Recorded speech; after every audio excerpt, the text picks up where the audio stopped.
As countries around the world transition from coal production, what becomes of the mining communities established on the back of the industry? In a lot of cases, coal mining areas have been established for generations. They're the focus of culture and employment for the whole community. So how can we transition away from coal production without also destroying livelihoods? Well, Kieran Harrahill from the University College Dublin has been looking into this, and he says there are plenty of examples of how it's been successfully done. In our study, we looked at 3 different areas. We looked at Germany, Canada and Australia. And what we found in the Australian case was that workers and communities didn't have as much of an influence on the transition away from coal as was the case in Germany. So within Germany, there is a greater tradition of workers having an influence over policy making. And the example of Hazelwood and its closure, I think, is a really good example of how when you have decision makers who are not based in the locality, they don't really consider what the impacts are for workers and communities when coal mines close down. And that, of course, speaks to an issue of trust, isn't it? You need to build trust right from the very beginning.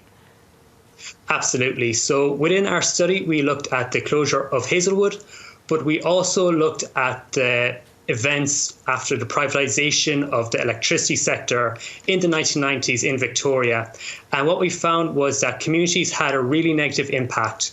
So there wasn't that much social security put in place for workers. This led to massive levels of unemployment. Approximately 5,000 people lost work during the privatisation scheme. And this had a really negative impact for the community at large.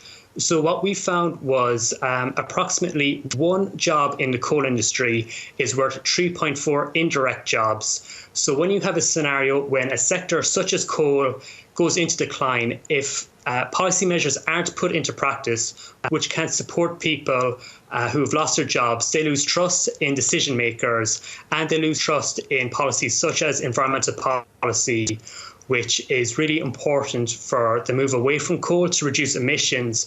But what is required is to ensure that communities do not become the victims of the decarbonisation process. And part of that, those policies, of course, would need to ensure that there are alternative clean jobs that the staff can transition to. This, of course, would then would require investment from government and industry as well.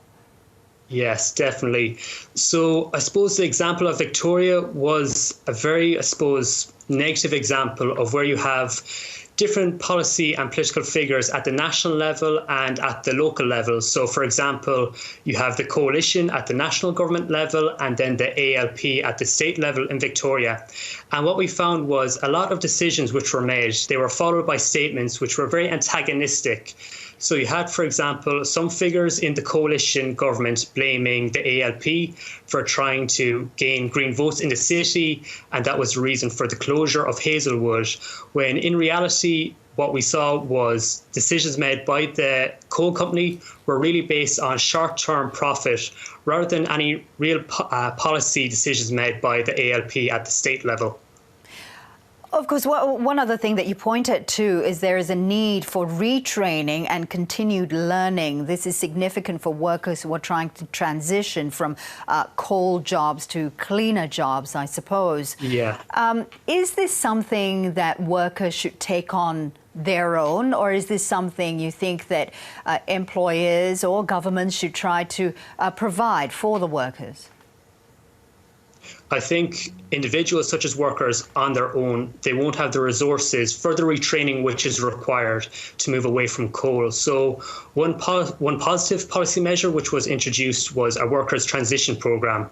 So this made sure that workers had access to affordable retraining, because when you have a community which has been dependent on one certain industry for a long time, the move away from that industry can have implications for their mental health. It can lead to worry, fear, the potential for abandonment.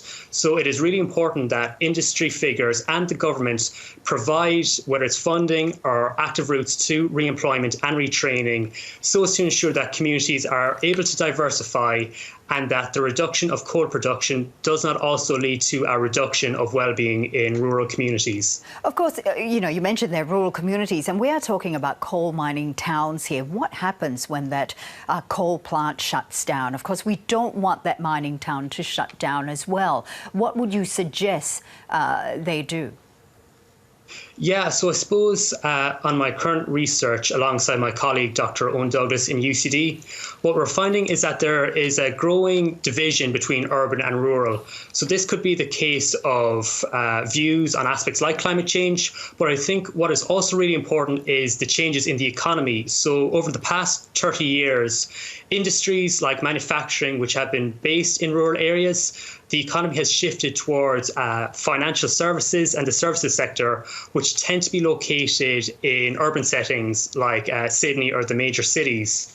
So what is really required is to ensure that new jobs are put into place in those communities which were previously dependent on coal, so to ensure that places like Latrobe, like Morwell, which became severely disadvantaged from the collapse of the coal industry, that there is a type of new industry such as in the production of renewable energy. One really good example is something called the Earthworker Cooperative. So this was a community in Morwell which came together trade unionists and environmentalists who are responsible and employed in the production of renewable energy, which can be, I suppose, a really new dawn for communities which have been dependent on fossil fuels for so long, that there is a potential to grow even after a dominant employer such as a coal mine ceases to exist.